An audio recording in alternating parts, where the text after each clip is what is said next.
In the last video, I introduced the idea of the double standard technique.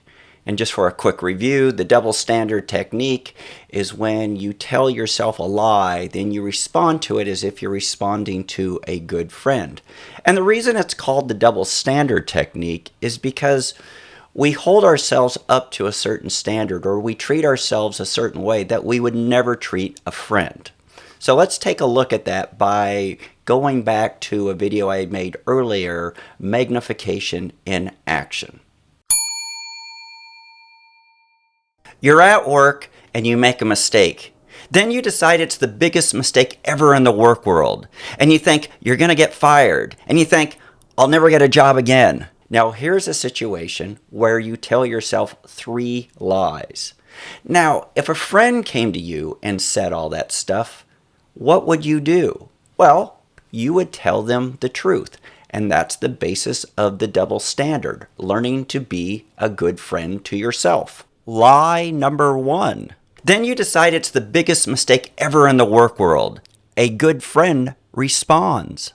We've all been there before where we make a mistake and we think it's the worst mistake ever. But I guarantee it's not the worst mistake ever, and it's something that can be resolved. Lie number 2.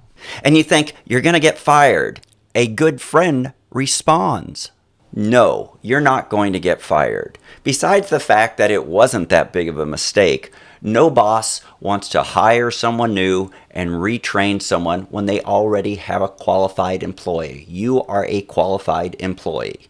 Lie number 3. And you think, I'll never get a job again. A good friend responds. You haven't made that big a mistake. You're definitely not getting fired. But let's just say that you discover tomorrow that your company is bankrupt and they have to let everybody off.